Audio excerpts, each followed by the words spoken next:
Et si tout avait déjà commencé? Et si le Mahdi n'était plus une promesse lointaine, mais une réalité silencieuse, déjà en marche? Dans un monde où tout s'effondre, un mouvement sacré s'élève.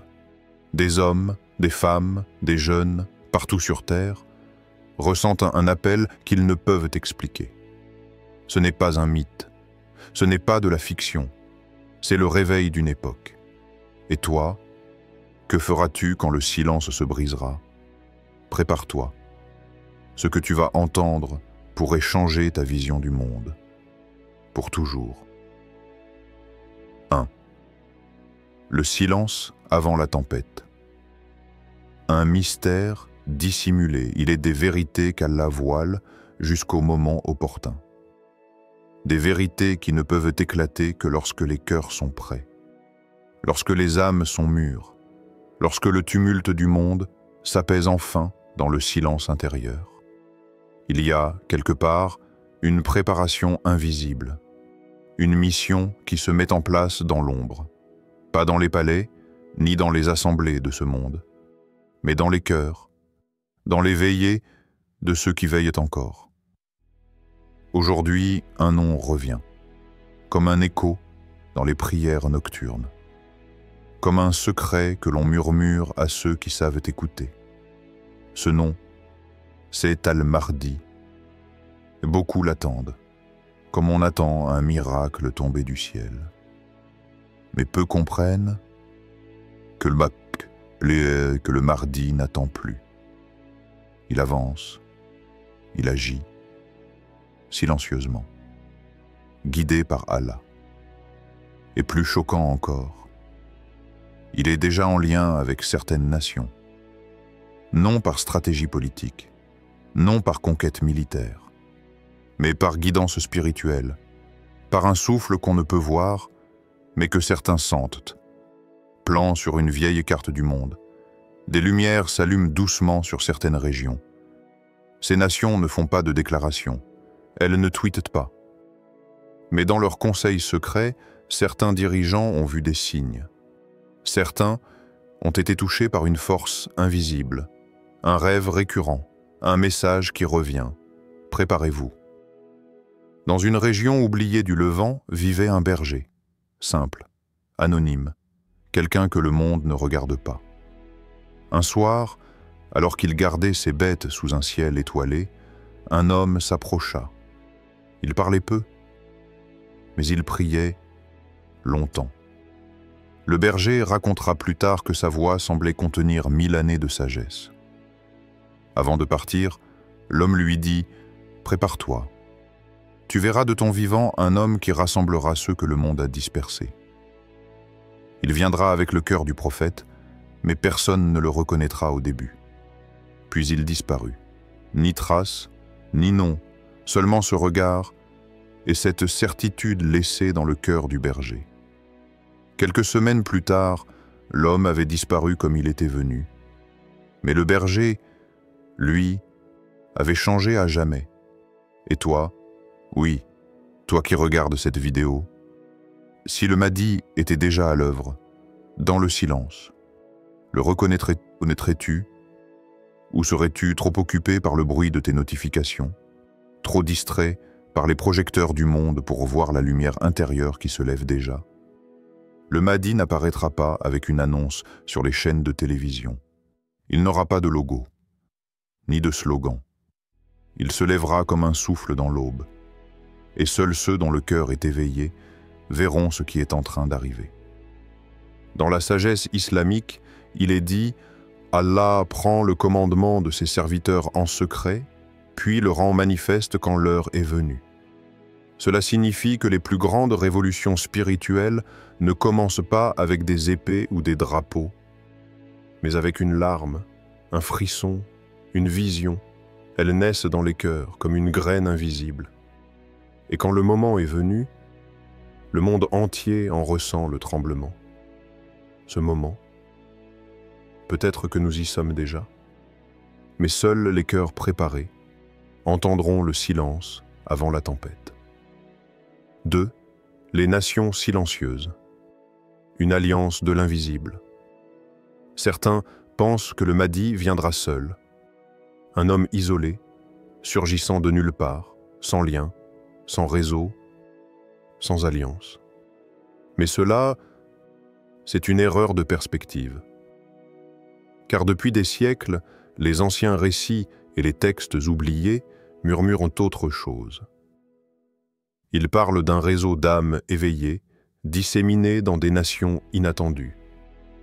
Un réseau silencieux, mais vivant. Ce ne sont pas des gouvernements visibles, ce ne sont pas des armées organisées, mais des communautés secrètes, nichées dans les coins oubliés du monde, dans les sous-sols des grandes cités, dans les montagnes reculées, dans les prières d'hommes inconnus. Des cœurs qui ont été touchés par quelque chose. Peut-être un rêve, peut-être un signal, peut-être un nom. Al-Mahdi, écoutez cette histoire.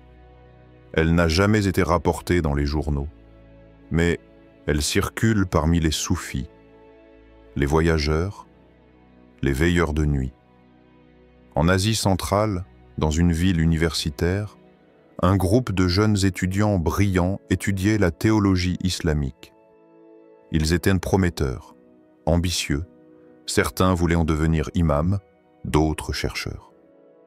Un matin, sans prévenir, ils quittèrent tout. Leurs cours, leurs appartements, leur confort. Ils montèrent vers les montagnes. Certains pensèrent qu'ils avaient été radicalisés. Mais non, ils ne prêchaient pas la violence. Ils ne formaient aucune milice. Ils disparurent dans la brume. Ils montèrent vers le silence. Leur leader, un jeune homme aux yeux noirs profonds, expliqua simplement « J'ai vu un homme dans mon rêve. Il avait le regard d'un prophète et le port d'un roi. Il nous appelait non pas à combattre, mais à nous purifier, à devenir des instruments de sa paix.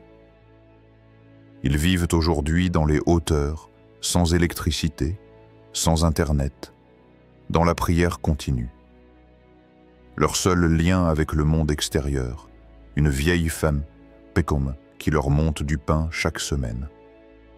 Et même elle dit avoir ressenti quelque chose d'étrange en les voyant. Mais ce n'est pas tout. Des rumeurs étranges apparaissent dans des régions qu'on n'associe jamais à la spiritualité islamique. Des diplomates occidentaux rapportent que certains dirigeants, à huis clos, évoquent des signes inhabituels reçus en rêve. Des phénomènes inexpliqués. Certains ont même confié à leurs proches avoir reçu une parole intérieure, leur intimant de protéger un peuple venu de l'Est. D'autres affirment avoir vu un homme vêtu de blanc, qui leur parlait sans bouche, mais dont les mots s'imprimaient directement dans leur cœur. Et si, oui, et si, des nations que tu considères aujourd'hui comme ennemies de l'islam étaient dans le plan d'Allah. Et si certains de leurs dirigeants, sans le dire, sans même peut-être le comprendre totalement, préparaient discrètement leur peuple pour le choc spirituel à venir. Et si des alliances invisibles s'étaient déjà formées, non pas autour de contrats, mais autour d'un appel céleste, la sagesse islamique nous enseigne. Allah accorde la victoire à qui il veut, même par les mains des peuples que vous n'imaginez pas. Et ceux qui croient que l'histoire d'Allah suit nos frontières politiques n'ont pas encore compris sa majesté. Il est celui qui retourne les cœurs, celui qui place sa lumière là où nul ne s'y attend. Il est Al-Hakim, le sage, et sa stratégie ne ressemble à aucune autre. Es-tu prêt à voir des alliés là où tu voyais des ennemis? Ou resteras-tu prisonnier de ta vision limitée du monde? 3. L'armée des cœurs, l'union invisible des 313. Il existe une armée que personne ne voit. Pas d'uniforme, pas de drapeau, pas de chant guerrier. Seulement des cœurs, c'est le chiffre que les traditions murmurent. 313 âmes choisies, dispersées sur la surface de la terre, comme les étoiles dans une nuit sans lune. Ils ne se connaissent pas. Et pourtant, ils sont déjà unis par quelque chose d'invisible, quelque chose de plus fort que le sang ou les serments, un souffle, un appel, un battement au fond du cœur qui leur dit « Prépare-toi ». Un homme pris dans les montagnes de l'Hindu Kuch. Il n'a jamais entendu le mot « Mahdi », mais son cœur le cherche. Un adolescent au Sénégal se réveille en pleine nuit, en larmes. Il a rêvé d'un combat, d'une lumière, d'un leader inconnu. Depuis ce jour, il jeûne chaque lundi, sans savoir pourquoi. Une infirmière à Toronto, convertie depuis peu, ressent que sa mission est ailleurs. Elle ne veut plus juste soigner les corps. Elle veut guérir les âmes. Et puis, il y a cette femme en Europe. Elle s'appelait Clara. Aujourd'hui, elle s'appelle Mariam. Elle a raconté un rêve si intense qu'il l'a brisée, puis reconstruite. Dans ce rêve, un homme vêtu de blanc s'est approché d'elle. Il ne l'a pas touchée, il n'a pas crié. Il lui a simplement dit « Lorsque tu entendras parler d'un homme qui n'a ni armée, ni couronne, mais qui fait trembler les tyrans, c'est lui. » Depuis ce jour, elle a quitté son métier. Elle a vendu sa voiture. Elle vit simplement. Et chaque nuit, elle se lève avant l'aube pour prier qu'Allah la guide vers ce qu'elle ne comprend pas encore, mais qu'elle ressent profondément. Ceux que le Mahdi rassemblera ne seront pas les plus puissants, ni les plus visibles. Ce seront les plus éveillés, pas ceux qui parlent, mais ceux qui écoutent, pas ceux qui s'affichent, mais ceux qui se purifient. Et toi? Et si tu en faisais déjà partie, sans même le savoir? Et si tes douleurs, ton isolement, tes chutes, tes échecs répétés étaient l'entraînement d'Allah pour te préparer? Car on ne rejoint pas l'armée du Mahdi par le sang ou la force. On y entre par le cœur, un cœur brisé, mais reconstruit par la lumière, un cœur lavé par les larmes, un cœur qui ne cherche plus le monde, mais Allah. Souviens-toi, ne méprise jamais ton rôle, car le soldat d'Allah ne se reconnaît pas par ses armes, mais par son cœur. Alors, regarde en toi, peut-être, es-tu déjà appelé. 4. Le compte à rebours spirituel a commencé. Le monde tremble, pas seulement à cause des guerres, des famines ou des catastrophes, mais parce que quelque chose d'invisible est en mouvement.